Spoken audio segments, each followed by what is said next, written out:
Hey folks, this is Gene from Regular Guy Mountain Biking, and in this video, we're going to be checking out some really big pedals.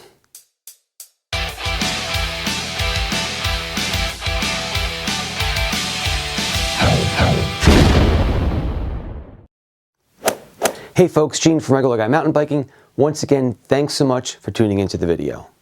You guys all know that I'm a big fan of the Catalyst pedals from Pedaling Innovations. I've been using them for quite some time now. I really like them. So yeah, I'm a supporter of these pedals. They just came out with a new version of the pedals. They're called the Evo Pedal. So I thought what I'd do in this video is show you the progression of the pedals so far, right? Give you an idea of what it started with, show you how things have changed, and then give you a quick review of the new Evo pedal. I haven't even put them on a bike yet, so I haven't tried them. But I'll, at least give you my 2 cents on what I see so far on the pedal, and then, we'll take it from there. All right, so I have quite a few, I have a couple videos about these pedals. I had a nice interview with the owner of the company, James Wilson, and we had a podcast. We talked about it. So if you want to learn more about the pedals, I'll give you a link up here so you can go and look at a playlist of all the different pedals. But the Cliff Note version is the Catalyst pedal is a wide or longer pedal, wider depending on how you want to look at it, right? From tip to tail, it's a longer pedal so that when your foot fits on it, it has a better support of your foot on the pedal. And there's just a lot of benefits behind the whole thing. There's the science behind it, there's all kinds of stuff behind it, and there's a lot of videos behind it, so you can watch all those. But again, the quick version is it's a big old pedal that gives your foot a lot of support and quite a bit of traction on them from where the pins are and where those pins line up on your shoe. So this is the very first version of that pedal, okay? Call it V1 if you will. I don't know if he actually has names for each version, but whatever. This is the first version. And this one has 1, 2, 3, 4, 5, 6, 7, okay, 14, okay, wait, 7 and 7, 14 pins per side. The way I have my pins set up, because when you get the kit, they come with small pins and large pins, is I have my pins set up where I have some large ones and some small ones set up there. Actually, I won't take credit for that layout. I'm pretty sure the Crashing Dad gave me this tip on how to set up the pins, and it's a very good idea. So I've got some large pins, hopefully I'm showing you a picture right now, and some small pins. And this is the first version, and it's got that many pins on it. It's a great pedal, very strong pedal. It's a rebuildable pedal, and this was the very first one. After this one came the next release. Okay, so the next release of the pedals came with basically more pins. It's pretty much the same pedal if you lay it on top of each other. Everything lines up. It's the same mold. Okay, everything is basically the same, except that people wanted more pins. So this one has 1, 2, 3, 4, 5, 6, 7, 8, 9. Okay, so 9 and 9, there's your 18. Okay, 18 per side. And again, I'm using a staggered layout from large to small pins. So this is their second release. Okay, both of them come in different colors. Again, both of them rebuildable. But really not much of a change between these two except for the ability to put more pins in them. Next came the big boys over here. Okay, these are the extra large. So this is probably the first time that the pedal model really has changed compared to the other ones. Remember version 1 and version 2, the difference was basically added pins. And you did feel that traction difference with the extra pins. What I liked about the extra pins on V2 was it allowed me to have a different pattern with the extra pins on there, with an extra small and large in there. But next came the extra large, and this was a pedal that was more foot size specific, right? If you look this pedal up on their website, they made it clear that these were not designed for everybody's feet. I think it's like, I don't know, quote me, but maybe from 14 and above, 13 and above, size 13 and above, you'd want to look at a pedal like this, okay? Conceptually, it's the same pedal, right? You've got 1, 2, 3, 4, 5, 6, 7, 8, 9. So you've got your 18 pins, okay? But the way it's laid out is it's way bigger. I mean, this is a big old pedal.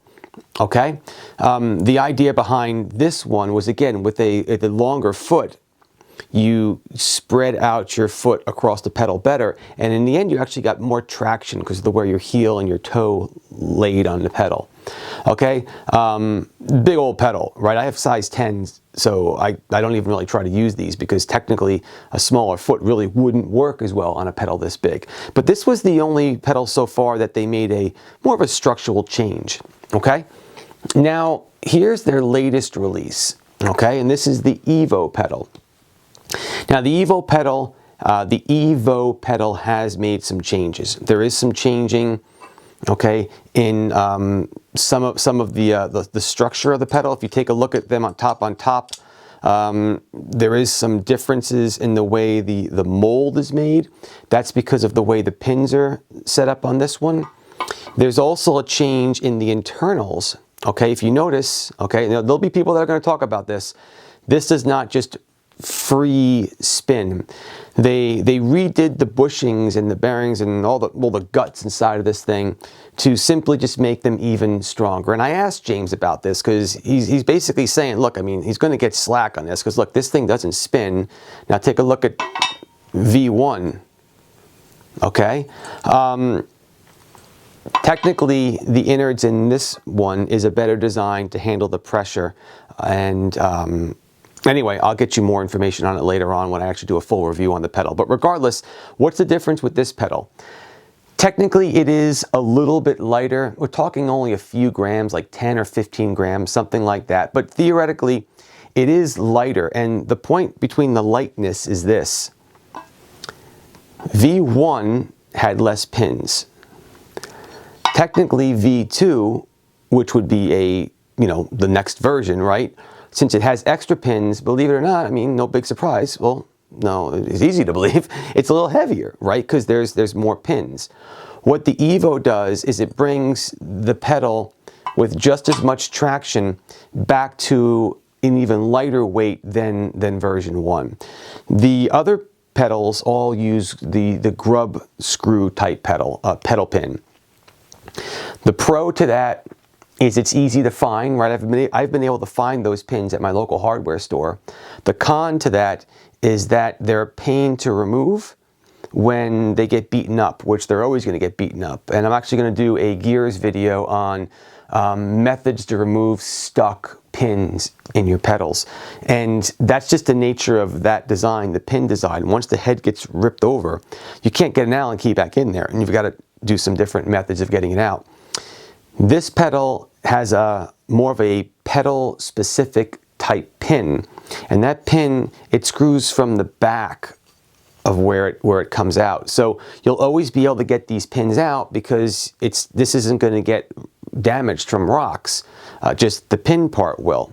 Okay, technically there's less pins on this one. 1, 2, 3, 4, 5. So theoretically, this new version has the least amount of pins in it out of all of them, right? 1, 2, 3, 4, 5. Okay, you've only got 10 on top here. But the pin design, the specific pedal pin design, is designed to be more gripping in your shoe. So this pin is not a grub nut pin. It's more of a pointy pin, not like dart pointy where it's going to stick you, but it's meant to hold into the shoe better. That being said, I've also got to do my other video coming out soon, clipless versus flats, and in that video I'm going to get more into pedal shoes.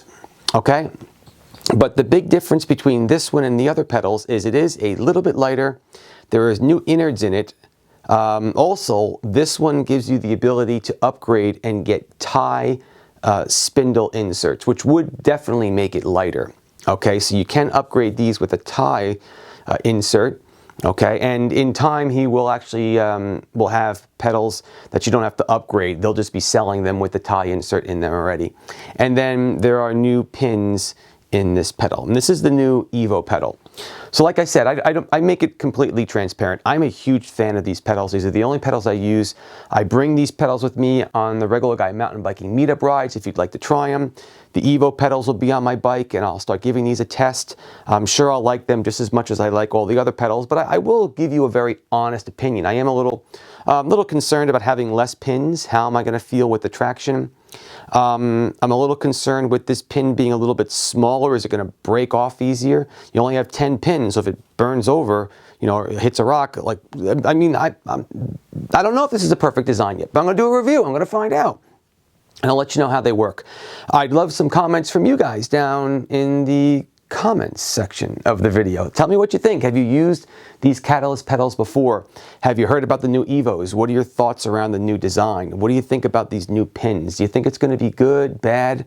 You know, I'd always love your opinion. I'll certainly give you mine, and we can match notes. Okay, but this is the new Evo pedal. Hopefully you liked the video. If you did, please give it a thumbs up, okay? Subscribe to the channel. There should be some other videos over here for you to check out if you want to see some more stuff from Regular Guy Mountain Biking. And that's going to be about it, okay? Keep the party on the pedals, my friends. Stay tuned for more videos and some reviews on these pedals and just a lot more content to come. Take it easy, my friends. Bye-bye.